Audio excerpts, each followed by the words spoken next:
Hi art teachers, this is Joe Boatfield. I'm an elementary art teacher from Dallas, Texas. I'm Harris Waltuck, and I'm a high school art teacher from Baltimore, Maryland. In today's 5 minutes of art history, we're going to be talking about architecture and ways to bring Le Corbusier into your art room.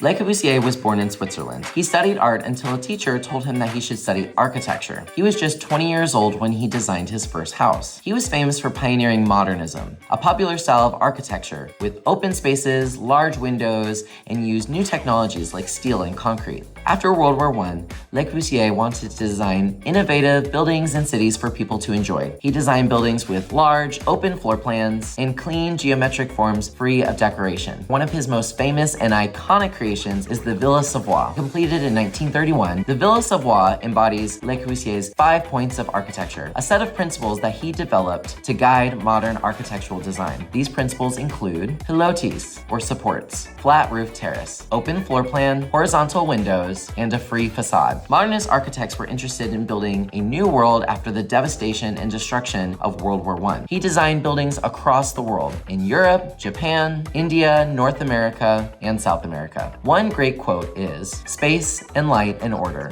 Those are the things that men need just as much as they need bread or a place to sleep." Le Corbusier's style continues to influence the architecture of today.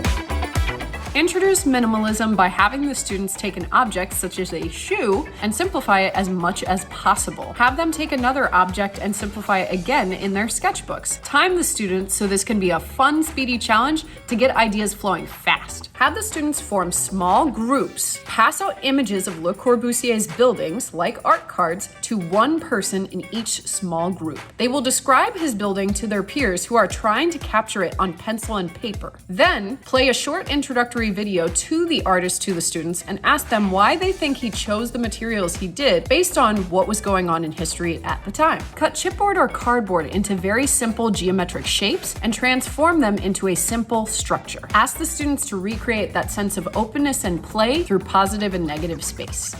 Ooh, we got some columns. Okay. That's amazing.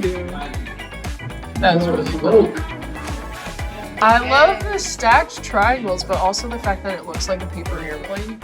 For a longer challenge that combines both function and design, have the students create a modular shelter, either for a person on the go, for temporary shelter, or perhaps for an unhoused person. Using larger paper, have the students draw a plan which shows the building from a bird's eye view. Have the students draw a section which shows interior features and an elevation which shows the exterior of the building. Finally, in lieu of a traditional critique, have the students pitch designs to one another and vote for the best design to win small prizes. Teachers, encourage your students to think like Le Corbusier by focusing on geometric compositions with wide open spaces. Show a structure by Le Corbusier and have students use their fingers to air trace any rectangles that they see. See who can count the most rectangles. Ask them to identify other geometric shapes. It's time to get hands-on. Collage rectangles with limited color palettes to create geometric structures that experiment with overlapping and positive and negative space. Build geometric structures with blocks or magnetic tiles. Use them as a still life to practice observational drawing. Introduce positive and negative space and create geometric structures using marshmallows and toothpicks. Take it to the next level by having students create geometric structures using cardboard. Another hilarious prompt is, draw a portrait of Mr. Boatfield using only geometric shapes. The results may be interesting. Ooh, good one.